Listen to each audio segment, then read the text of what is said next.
Oi, gente, que bom, nosso segundo encontro já está acontecendo.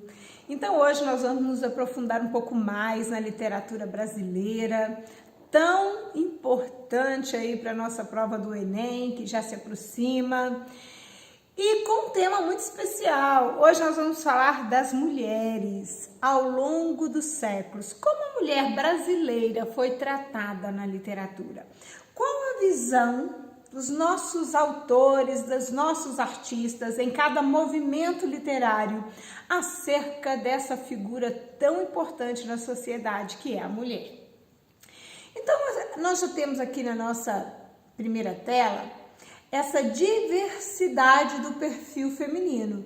Nós sabemos que a mulher brasileira, ela tem toda essa diversidade de traços físicos, né? E também suas características tão peculiares quanto a seu comportamento ao longo dos séculos. E nós vamos começar por elas, tão significativas, tão importantes, tão valiosas mulheres da nossa sociedade, a mulher indígena. E o que a gente vai falar dessa mulher indígena? Para isso, para a gente falar alguma coisa sobre elas, nós vamos lançar mão do texto de Pero Vaz de Caminha. Então vejamos, o que foi esse texto? Esse texto representa um documento informando ao rei de Portugal as características da terra brasileira e as características do povo brasileiro. O trecho a seguir, ele remete para nós o conceito, a visão do português a respeito da mulher indígena, quando ele chega ao Brasil. Vamos lá? Ali andavam entre eles, índios, 3 ou 4 moças, bem novinhas e gentis, com cabelos muito pretos e compridos pelas costas. E suas vergonhas tão altas, tão cerradinhas e tão limpas das cabeleiras, que de nós muito bem olharmos, não se envergonhavam.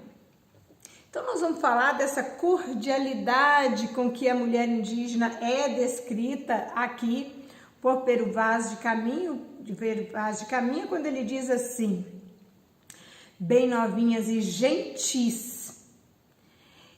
E aí nós vamos entender um pouco dessa descrição das partes íntimas, né, das indígenas. Vejam só que existe uma inocência, uma pureza muito grande nessas moças gentis, novinhas e puras, inocentes, porque os portugueses olhavam para as suas partes íntimas e muito, ele diz, elas não se envergonhavam, porque eles achavam aquilo assim, era algo que realmente chamava a atenção, o fato, né, de todas elas com as partes íntimas tão limpas e cerradas, e elas não se envergonhavam. Então vejam só que lá no início, no período em que o português chega ao Brasil, a mulher, a primeira mulher, a indígena, ela é descrita com essa forma de pureza, de inocência, ou seja, para elas que mal havia, elas estão no seu estado natural. Para elas, aquilo é algo muito normal, né? Então, esse é o nosso primeiro indício aí da visão feminina. Continuando, nós vamos ver o Gregório de Matos, lá no Barroco. Como o Gregório de Matos, como o Barroco já trata a mulher. É interessante que nesse momento em que o Barroco é uma escola literária muito complexa, porque nós temos, né, uma poesia lírica religiosa, uma poesia lírica amorosa, uma poesia lírica filosófica, temos uma poesia satírica muito forte com o Boca do Inferno, e temos também Padre Antônio Vieira com os sermões. É um momento literário muito complexo, com uma linguagem rebuscada, o uso de paradoxos, antíteses, algo muito forte. E aí fica também uma dica, esses poemas aí no Enem muito paradoxais, né? Existe muita ideia de, né, céu, inferno, pecado, perdão, tem muita característica mesmo do barroco. Mas e a mulher? A mulher. Então eu escolhi para nós um trecho do poema A Mesma Dona Ângela. E é muito interessante essa mescla que o eu lírico faz com a figura feminina. A mistura do anjo e da flor. Ele diz assim: anjo no nome, angélica na cara. Isso é ser flor e anjo juntamente. Peraí. Ela é anjo no nome, porque é angélica, e Ângela, me perdoe, e angélica na cara, ou seja, o rosto, a face é angelical. Isso é ser flor e anjo juntamente. A mesma pessoa, a ideia dessa mulher, anjo e flor. E ele diz ser angélica flor e anjo florente, como se uma coisa se misturasse à outra. Em quem, se não em vós, se uniformara? Ele fala para a mulher amada. A ideia de anjo de flor é uma ideia que se uniformiza aí na visão da mulher. Só que na outra estrofe, que não está aí, ele diz assim: mas, né? Quem vê uma flor que não a cortara, e quem vê um anjo que ao seu Deus não adorara. Então vamos pensar assim. Esse desejo de posse já é visível aí na ideia, no texto barroco. Então, nós podemos até dizer que se estudarmos profundamente a linguagem como a mulher dentro da literatura e a linguagem utilizada pelos autores acerca da mulher, em muitas situações a ideia de objetificação da mulher se concretiza. Nós até podemos dizer que é muito essa idealização da mulher, porque o anjo é intocável, é um ser divino, mas ao mesmo instante a flor é aquela que ele deseja cortar e tomar posse para si. Então nós temos mesmo essa ideia de posse da mulher, esse desejo que se mistura ao sentimento de idealização. Então vejam só como é uma ideia totalmente paradoxal, característica do próprio barroco. A mulher ser anjo, o ser idealizado, inalcançável, inatingível, né? O ser divino. E a mulher ser flor para ser tomada, ser possuída para si. E aí o barroco, nesse paradoxo em que ele apresenta a ideia da mulher. Caminhando ainda, nós vamos ao século XVIII agora. Fomos ao século XVI, XVII, XVIII. E aí nós temos Marília de Dirceu no arcadismo.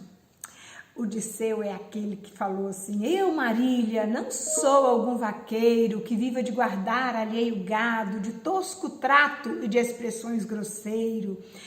O Dirceu é aquele que se declara para a mulher amada, convencendo-a de que ele tem recursos, né, para mantê-la, de que ele é um homem do campo, mas ele não é o grosseirão que vive lá no trabalho pesado, não. Ele olha, quando ele fala assim, não sou algum vaqueiro que viva de alheio gado, eu não vivo cuidando do gado de outras pessoas. De tosco trato, quer dizer, eu não sou um homem grosseiro. E de expressões grosseiras, eu não sou um homem de expressões, né, grosseiras. Significa, pessoal, que a gente tem esse poeta que tenta convencer a mulher amada, né, do seu próprio valor, do próprio significado que ele terá na vida dela, mas nós já estamos caminhando para a idealização da mulher no romantismo, que a gente viu no nosso último encontro. Na nossa última aula, nós falamos da mulher no romantismo, usamos até Aurélia, falamos de Iracema. E vejam só como o poeta, no arcadismo, trata a mulher. Olha, veja que interessante. Como nesse período da Inconfidência Mineira, né, os Árcades que eram, me desculpa, que eram também confidentes, eles usavam pseudônimos justamente por ser um período, né, de muita perseguição. E ele, inclusive Marília também é um pseudônimo, mas vejam a forma como ele retrata a mulher. Os teus olhos espalham luz divina, a quem a luz do sol em vão se atreve. Pessoal, nós estamos comparando o brilho do olhar da mulher amada à luz do sol. Só que para o poeta, a luz do sol não se atreve, é impressionante, é maravilhoso até, né? É bem caminho já para o nosso romantismo. A luz do sol não se atreve. Olha, papoula ou rosa delicada e fina, te cobre as faces que são cor de neve. Então ela tem faces brancas e rosadas, ou seja, a pele é alva, mas as faces são rosadas. É uma pessoa saudável, é uma pessoa que tem vivacidade no próprio rosto. Os teus cabelos são uns fios de ouro. Teu lindo corpo bálsamos vapora. Olha, gente, o cabelo, olha o valor da cabeleira da mulher nesse período. É sempre do arcadismo ao romantismo, nós temos descrições, aliás, o cabelo da mulher ao longo da literatura é fantasticamente utilizado pelos poetas a fim de engrandecer a beleza feminina, envaidecer também a própria mulher. E ele compara os cabelos com fios de ouro. Então você imagina que essa seja uma mulher de cabelos claros, né? Não fez o céu, gentil pastora. Olha, gentil pastora é a amada, é a quem ele se refere.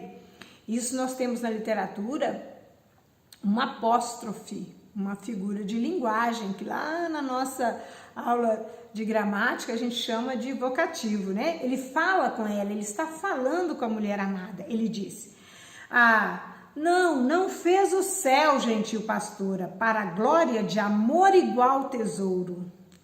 Gente, o céu não fez um tesouro igual à mulher amada, igual a esses cabelos, igual a esse corpo que evapora um bálsamo, a esses cabelos que são fios de ouro. O céu não fez outra beleza igual, outra riqueza igual para a própria glória de Deus. Olha que coisa, que exagero, como essa a mulher amada. Por isso ele fala: graças Marília Bela, graças à minha estrela. Então vejam só, essa ideia da mulher que guia, a mulher idealizada. Então, a literatura do arcadismo no século XVIII, embora nós tenhamos um momento totalmente pastoril, bucólico, a vida no campo versus vida na cidade, essa mulher é a mulher que vive no campo. Então, essa não é a mulher urbana. Nós temos, quando ele fala gentil pastora, nós temos claramente o perfil da beleza feminina, sim, já bem caminhando para o romantismo, mas essa não é urbana, essa é uma mulher que vive uma vida bucólica, pastoril, característica então do nosso arcadismo, ok? E aí a gente vai relembrar que nós tivemos a aula do romantismo, em que a mulher é idealizada, lembrando então da beleza completa, né, de Iracema, da qual falamos no nosso último encontro. Também falamos de Aurélia, falamos de outras personagens da literatura romântica. Então agora vamos passar a literatura romântica para o realismo, século XIX, que é tão fantástico. Bem, e o que é esse momento do realismo? O realismo, ele traz, é como se nós tivéssemos um véu que cobrisse a realidade social lá no romantismo.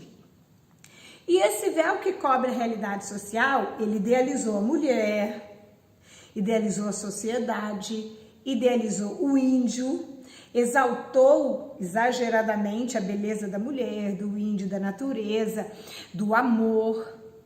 E de repente, é como se a gente rasgasse esse véu e entrássemos numa literatura que é chamada realismo / naturalismo, porque são do século XIX, nós vamos entender isso por quê, mas que a gente entrasse numa literatura com uma linguagem mais objetiva.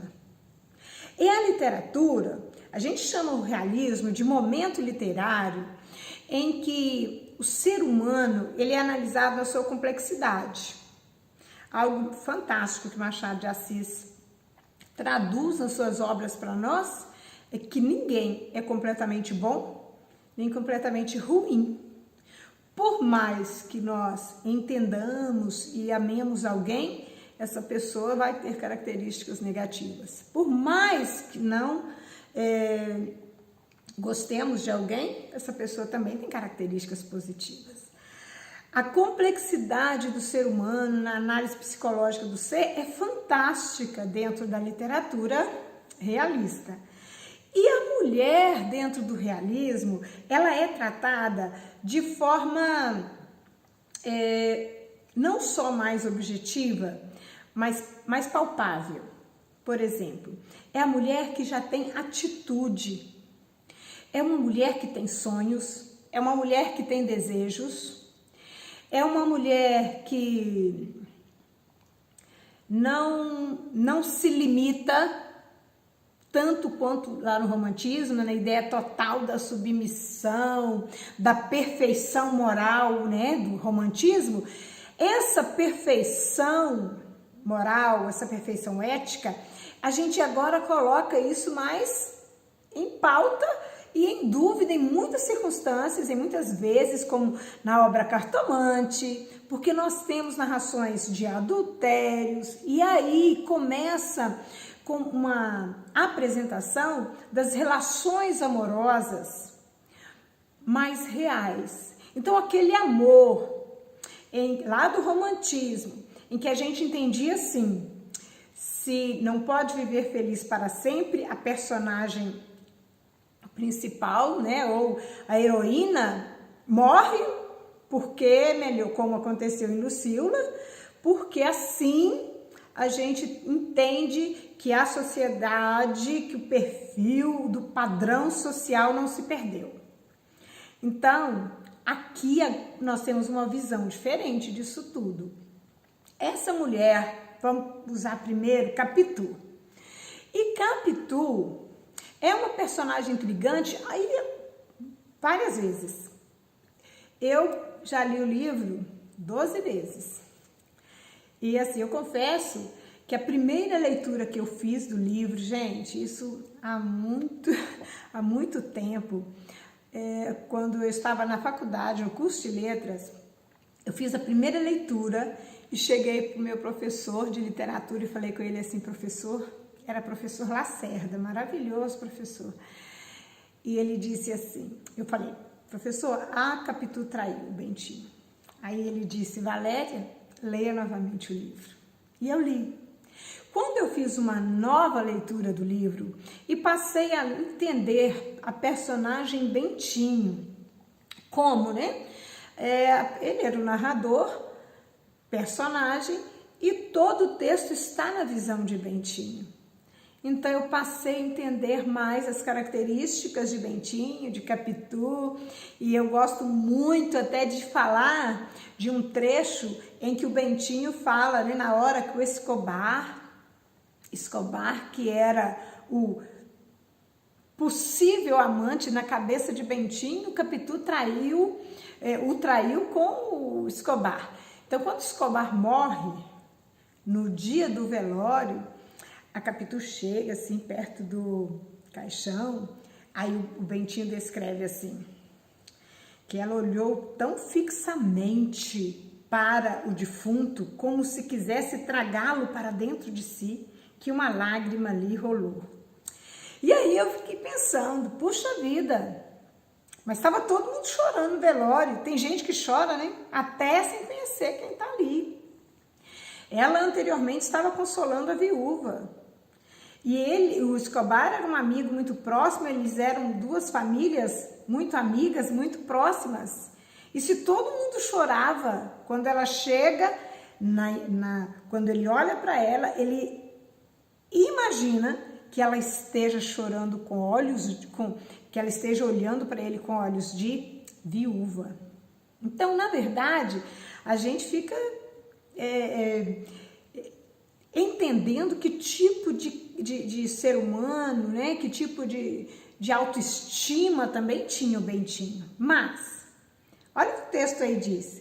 Capitu era Capitu, isto é, uma criatura muito particular, mais mulher do que eu era homem.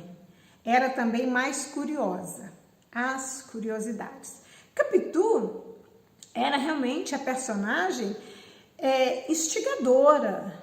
Era aquela mulher, é a mulher que pergunta, é a mulher que discute, é a mulher que dá ideias. Então, na primeira fase, o momento deles, antes do casamento, o momento da infância, adolescência e tal, ela é no casal, na relação, aquela que tem a atitude, ela que cria situações. E esse é o perfil feminino da mulher do realismo. Uma mulher diferente do romantismo, porque esta é a mulher que não cede por completo a uma situação, mas ela já tem uma nova atitude. É uma mulher real, dessas que a gente entende assim, tem sentimentos bons e tem sentimentos ruins também. E olha só, ela foi descrita como olhos de cigana oblíqua e dissimulada. Essa concepção de uma mulher dissimulada é uma descrição, né, narrada pelo Bentinho, mas a gente entende o seguinte: o que significa olhos de cigana oblíqua e dissimulada? É todo esse suspense, toda essa sensualidade, todo esse mistério em torno da personagem realista de Machado de Assis. E olha só, Machado de Assis, lá na obra O Alienista, inclusive, é uma obra muito comum no Paz. A gente já entende uma característica, um pezinho lá no naturalismo, porque já é mesmo uma característica bem mais naturalista da imagem da mulher na descrição da esposa do Simão Bacamarte, da obra O Alienista. Então vejam só, ele diz assim: Dona Evarista mentiu às esperanças do doutor Bacamarte, não lhe deu filhos, robustos nem mofinos. Ou seja, qual é a expectativa para o casamento? Ter filhos. Qual a função da mulher? Gerar filhos. Vejam a diferença da mulher romântica para essa mulher realista já com tendência naturalista. Gerar filhos é a reprodutora. E o Simão Bacamarte então foi decepcionado, porque a dona Evarista, que já era viúva, e quando ele se casa com ela, então, olha só, diz o texto assim: a índole natural da ciência é a longanimidade. O nosso médico esperou 3 anos, 4 anos, depois 5. A ilustre dama, nutrida exclusivamente com a bela carne de porco de Itaguaí, da cidade onde ocorre todo o enredo, né? Não atendeu às admoestações do esposo e à sua resistência explicável, mas inqualificável. Devemos a total extinção da dinastia dos Bacamartes.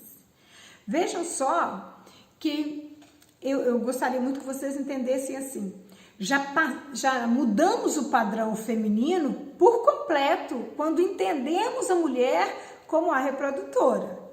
Então, nessa obra realista, nós já estamos com uma tendência, né, bem transitória, assim, bem forte para características de uma mulher naturalista.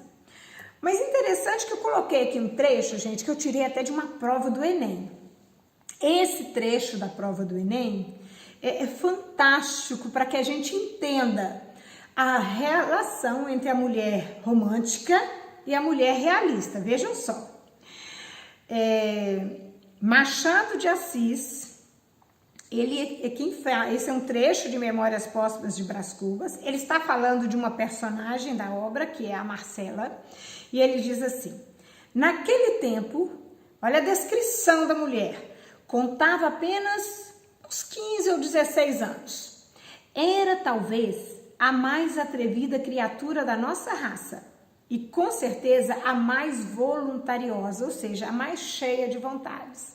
Vejam a descrição dessa mulher que já tem atitude, já tem opiniões, né? Já é desenvolta. Aí ele diz assim: não digo que já lhe coubesse a primazia da beleza entre as mocinhas do tempo, ou seja, vou dizer que ela era perfeita. E olha por quê, gente, olha que interessante. Porque isto não é romance em que o autor sobredoura a realidade e fecha os olhos a sardas e espinhas.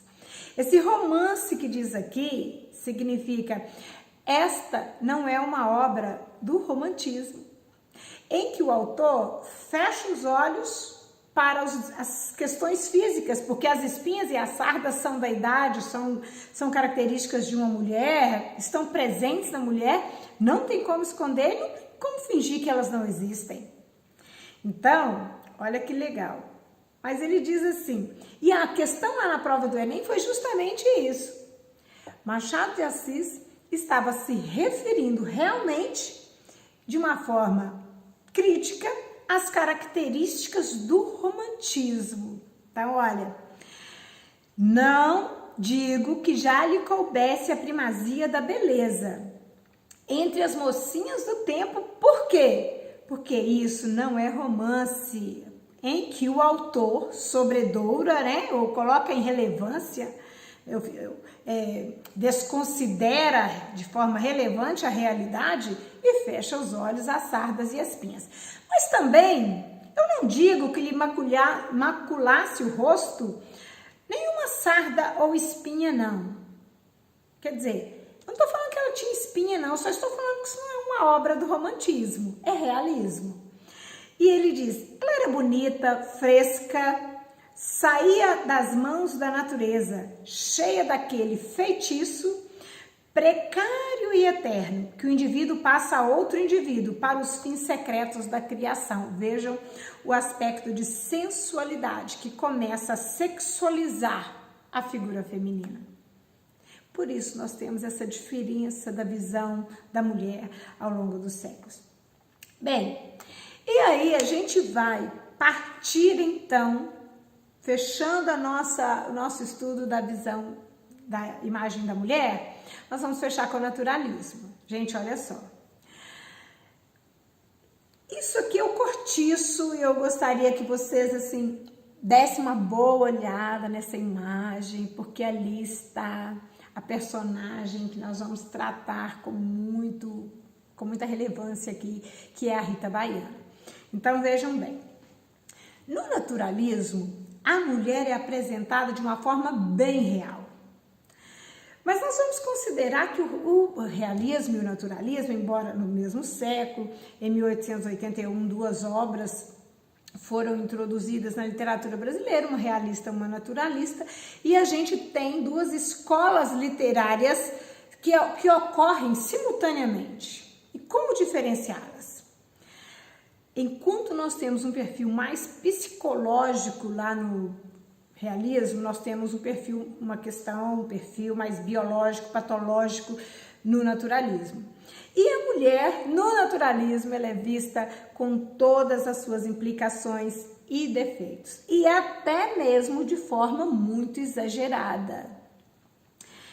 A mulher no naturalismo, ela tem quase em todas as obras, principalmente de Aloysio de Azevedo, a gente tem a questão muito clara do zoomorfismo em todas as personagens, na maioria delas, mas na mulher bem específico.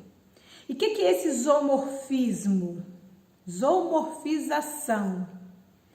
Olha, é super interessante. É quando o ser humano, ele assume características dos animais. Então, e é legal que a gente tem na obra O Cortiço, do naturalismo, um processo de zoomorfização com uma personagem chamada Rita Baiana, que vai ser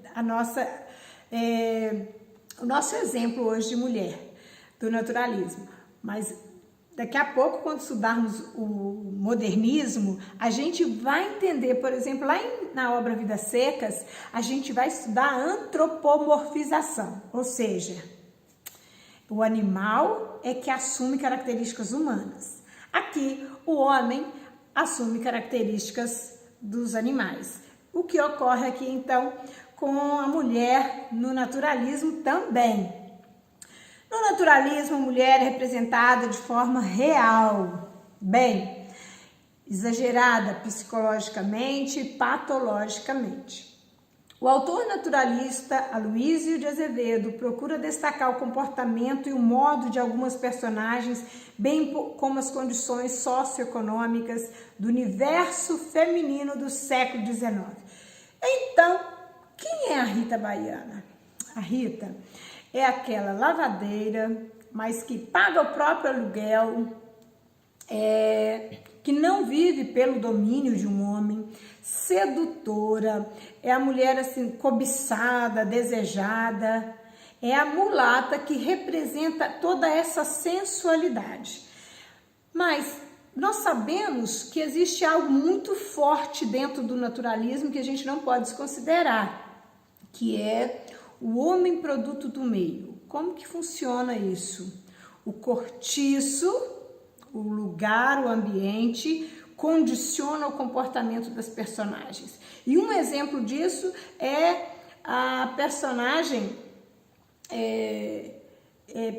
a personagem em que, desculpem, é o momento em que Rita Baiana, né, faz com que uma família portuguesa que chega para trabalhar, né, com todos os seus sonhos para a terra brasileira, a Rita chega até essa família e consegue seduzir aquele português de uma forma fantástica, de uma forma que o leva a mudar totalmente os rumos dos seus sonhos, as suas prioridades como pai de família, e isso é bem comprovação do homem produto do meio dentro dessa obra.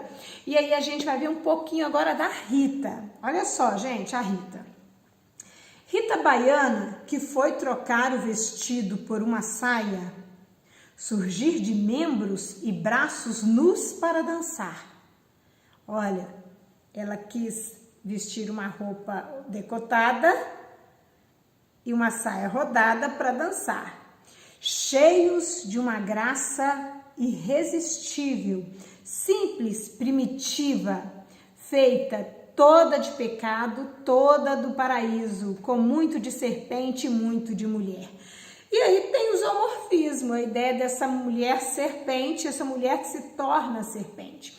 E é bem interessante lá na obra que a descrição da dança, né, o rebolado, toda a forma de dançar da Rita, lembra também a serpente, mas o perfil sedutor, né, esse perfil de seduzir também é da serpente. Isso é um processo de zoomorfização, pelo qual, olha, a mulher passa durante o naturalismo. O chorado, me desculpem, vamos voltar um pouquinho, gente, olha.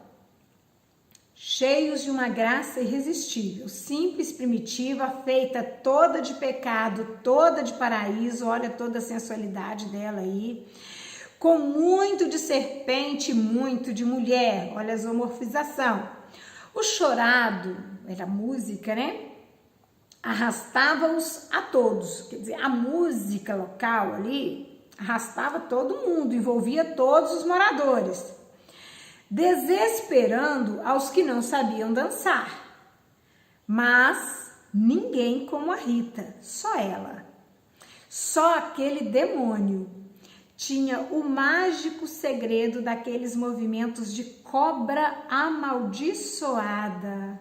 Gente, vamos pensar então que nós estamos aqui com uma intertextualidade, né, com um trecho com a Bíblia, com intertextualidade aí bíblica, considerando, fazendo uma comparação entre a Rita com a própria serpente que enganou Eva no paraíso.